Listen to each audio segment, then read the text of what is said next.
Hey everyone, welcome to Feed Your Brands. This is one of our client coaching call topics. And today we're going to talk about celebrity interviews. Will celebrity interviews help your show? Will it hurt? How do you get them? We're going to kind of go around that. A lot of people think that getting a celebrity on their show is an absolute magic bullet. If I could just get so-and-so to be on my show, then I'm going to have tons of listeners. I'm going to hit 1 million downloads. All of that is going to work out for you.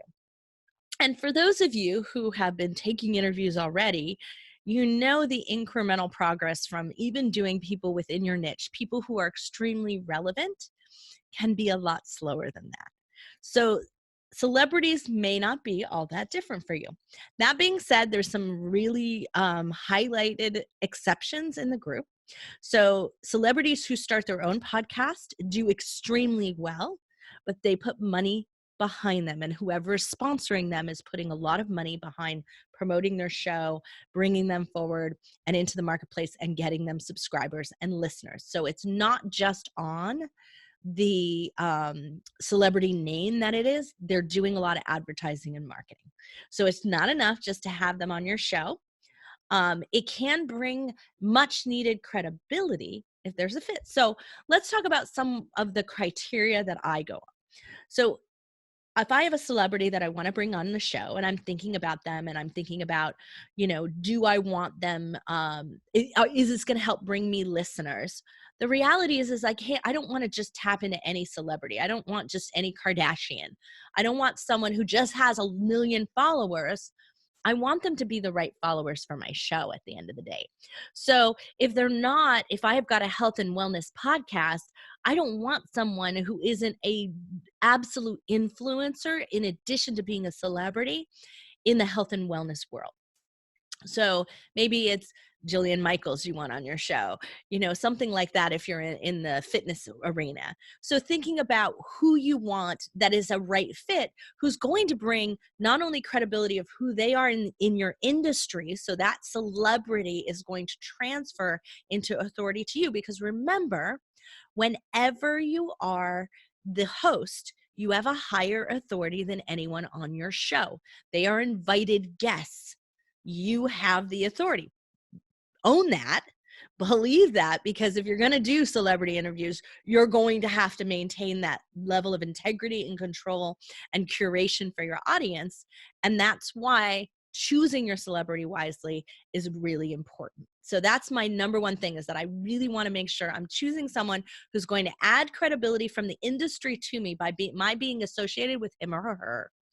And at the same time, it's also going to make sure that I am bringing really relevant, important information that isn't just a bunch of sound bites they could get from anywhere. Because remember, that's the other problem with celebrities.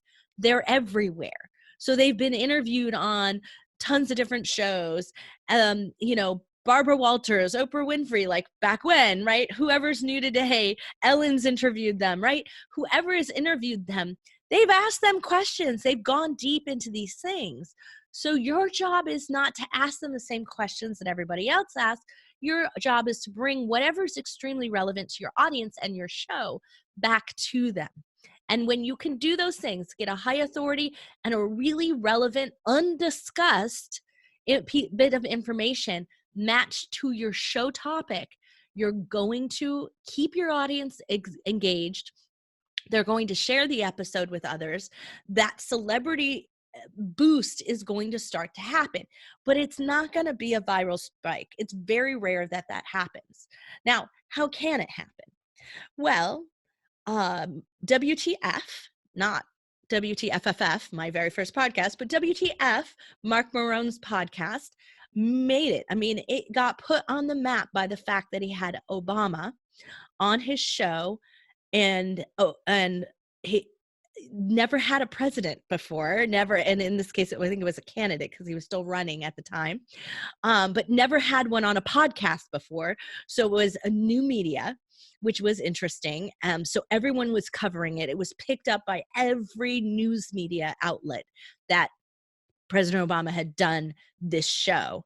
So that's what got him on the map. It was not the actual interview itself. Now, the interview was quite the get, right? It was quite a coup to get that interview, but it happened to be matched with what the publicists and the new media that they were out there looking for. They were out there looking for something grassroots and something like that. So that's why it worked, right? So thinking about how you can find that person who, let's say you have a podcast on recovery and you know someone who's not very vocal about it. See if you can get them to come on and talk about it. Maybe that's time for them. Maybe it's right for them to talk about this. Maybe they want to, or health issues or other things that maybe they don't talk about really often. Or more importantly, maybe it's a hot topic and extremely important to them. So we have a celebrity in LA that I work with, and he is passionate about ADHD children and ADD and all of that. And he will do anything, autism, like all of that sort of arena of behavioral and mental health disorders that happen in children are extremely important to him. And he will talk about it any chance that he gets. Does he get to talk about it on air? Not very often. Not when you're doing a 5-minute bit on Entertainment Tonight or something like that. He doesn't get to talk about what he loves to talk about. So inviting him on to be able to talk about something that he's so passionate about, his social good enterprise, something that's close to his heart, that could be your inroad if it's a match to your show, if it makes a difference for you. So that's one of the best ways to get in, is to make sure and that it's matched to something that they're personally passionate about and that they don't get enough coverage about. Obviously, they get enough so that you know about it, like it's important to them, but not so much that that's something that they get to promote and talk about enough. Because that is why they're involved with the organizations that they're involved with. It's why they've devoted themselves to that social good, because they care about it. So if they can make that happen, then you may be able to get them on your show. So let's talk about some ways to reach out to those celebrity guests, because they're not as accessible, or are they? So first things first, my number one thing is you must do a lot of research. You want to make sure that you're researching heavily enough about the celebrities to know that you've gone beyond the surface, beyond their Wikipedia page or their IMDb page, right? You're gone deeper into that. So you want to make sure that you've gotten details on where they are, what's their social profiles. Go check through them. If you read their social profiles, if you read through their Twitter, if you read through their LinkedIn, and if you read through their Facebook or their Instagram, wherever they are, you'll be able to tell distinct difference between the one that they participate in and the one that's crafted by a team. You'll be able to tell the difference. So for instance, you can tell the difference when we post in Facebook about our episodes. You can clearly tell that's not my voice. When I post in LinkedIn though, there's usually a deep opinion, like very opinionated statements that are made there, viewpoints that are a lot deeper, things that make you actually read the article, not just touches on the topic, because that's who I am, right? I go deep into a subject and I glean out an insight and I share that insight with my audience. But I'm a LinkedIn person. I'm not a Facebook person. So that's where I share it as well. So keeping in mind that you really want to make sure that you get them where they are. So if I did an interview with someone on The Secret Life of Weddings, so the hosts of The Secret Life of Weddings, and they got someone on their show by reaching out through Twitter and being funny. So he was a comedian. They reached out through Twitter. They knew his daughter had just gotten married, and so they reached out to him and they bonded over that and had this funny conversation in Twitter, and then made a private message and asked to have him on their show. And he did it, right? Because they established that rapport. They commented on things. They made him feel good about the funny things he was posting about his daughter's wedding, right? They paid attention to things that mattered to him, and they built a rapport, and they knew he was actually there making those posts. It was not some media team. And so that made a huge difference in them being able to reach out and get them on the show. So that in and of itself could be your way as well. So don't go straight for the ask, but do ask, because if you don't ask, you'll never get there. But go in with building a rapport of interest in that person, right? People are flattered by the fact that you're interested in what I'm interested in. We bond over that. Even if it's superficial online and social media, right? There's a little bit of bonding over commonality. It's a human trait. So make that happen. And then when you're there, then build that into the ask. And that's the power of, if you don't ask, it's never going to happen. You don't know what media team they have. You don't know how interested they are in reaching their core audience. When there's a deep match between you and their core fans, they don't want to disappoint them either. So if they can make that happen, they will. Now, usually it's a scheduling nightmare. And so all I can say to you is that be extremely flexible. Like whatever it takes, upend your day. I mean, obviously don't miss your, daughter's recital, but beyond that, try to make sure that you're as flexible as possible to make that interview happen, because it's important to you. So if they give you a time, you take it, you show up, you're early, you do everything you need to do to make sure that it goes extremely well. So anyway, I just, these are some things that I've gleaned from this over time. So one of the important things that I have done over time is, by doing the deep research, I can usually find that first question. And that first question is what's going to bond you in these celebrity interviews, because they do tons of these interviews and they'll program it in. Like they'll call it in, right? Like they'll just do like soundbite after soundbite after soundbite, right? So you have to get through those layers of things. So I tell this story pretty frequently, but for different reasons. But I interviewed John Travolta on a red carpet somewhere at an event. And I was shocked that they wanted me to interview John Travolta, because I write a column for Inc. magazine on innovation and product development. So like, I didn't understand what that had to do with making movies or with anything that he had to do. However, I knew that he loved to fly, and he was a big proponent of that. And so I thought maybe he might have an understanding of the fact that 3D printing was up and coming in aerospace at the time, and it was going to change the way that parts and supplies were made, and long maintenance in remote areas. And so I thought, okay, maybe that I can ask him, and I could work that into an article in addition to like some general questions. So I went with the general questions first, got really programmatic answers. In fact, it turned out, if you hear the story that I tell elsewhere, that I got the exact same answers as two other people who were writing articles and doing interviews. Exactly the same words. It was like a memorized script. So I couldn't use that. Luckily, I did ask him about the 3D printing thing at the end as my last question. Now, he had no idea at all what 3D printing is. So I kind of had to explain it. But as soon as I said supplies in remote areas, no waiting for replacement parts, like that kind of thing, he jumped on board, and you could see the passion. He lit up, he starts talking, he was excited. He gave a very excited answer of how if this really helps the younger industry popping up, and more things popping up and making aerospace popular again, he was all for it in whatever way. And if it improved the costs and maintenance of planes, he definitely was for that. And so this is what he says to me.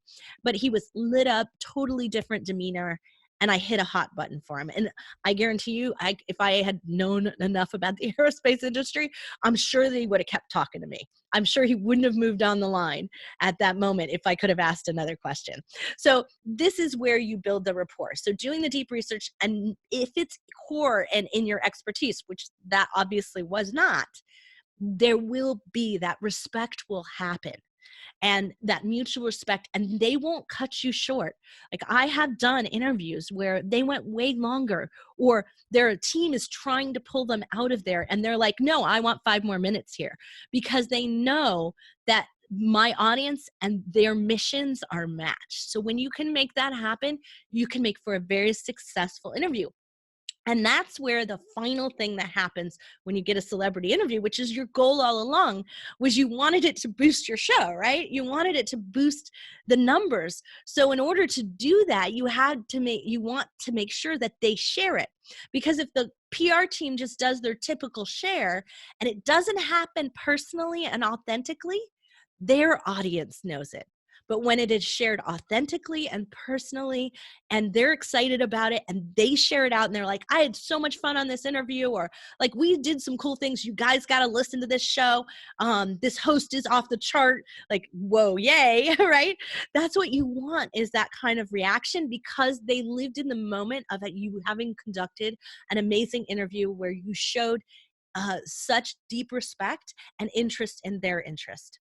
And it translates into great interest for your audience. All of those things together, they share it. And now you truly have the boost you were looking for, right? Now all of that is going on for you. And that's the way that you can really make the most about it. Now, one last thing that I want to touch on before I go, and I go back to my coaching call and we do questions and answers, is that there's a distinct difference between a celebrity and an influencer. An influencer is not at a celebrity level at all. They're in the business of influencing, meaning that they become a health and wellness influencer. It doesn't mean that they became a celebrity through some other method, like they were on television and became a celebrity, or they were an expert in fitness like Jillian Michaels. She started doing more television and got a TV show and became a celebrity. Like, that's the process there. An influencer can become a celebrity, but they are not a celebrity to begin with. Influencer strategies are something completely different. It's a more of a business model strategy than celebrity. Celebrity is a popularity boost, right? I'm being associated with someone who loves aerospace. So by getting John Travolta on my show, woohoo, if I had an aerospace show, of course, right? So these are the kinds of things that you're looking for, is you're looking for the celebrity boost that matters. And that's, at the end of the day, everyone's like, if I could just get, Oprah on my show, if I could just get so-and-so on my show, I'll have it made. You know what? You won't. It's not any different than the guests you're getting right now in some respects. It only is great if you can make it work out great, if it's a direct match, if their audience is a match, and if they genuinely share it. Then you can make it great. But again, no guarantee that their followers are going to become your followers. They follow them for various reasons. They love their movies. They love their TV shows. They love the products. They love some of the things that they do. They don't love everything about them. And they may not be as passionate about their health and fitness or about their social good enterprise. They may not have that matchup. So just because they have millions of followers and millions of fans out in the world doesn't mean that will translate to your show in addition, because their fans are also used to them hawking stuff, right? Think Kardashians, right? They're used to them hawking stuff left and right. And so they don't have that same value of it. They will automatically associate the fact that it was a paid spot, that it's a sponsorship of some kind. They just assume that anyway. So you have to be really cognizant about it. Is this worth the effort for you? And if it's, at the end of the day, if the content is so exciting to you and you can't wait to talk to this person, your audience is going to be excited about it too. And that's of value. That's worth pursuing. But if you are simply doing it to boost your numbers, I think you're going to be sadly disappointed in the end. I have seen it work out very, very rarely. So anyway, that's my take on how celebrity interviews may or may not help boost your podcast.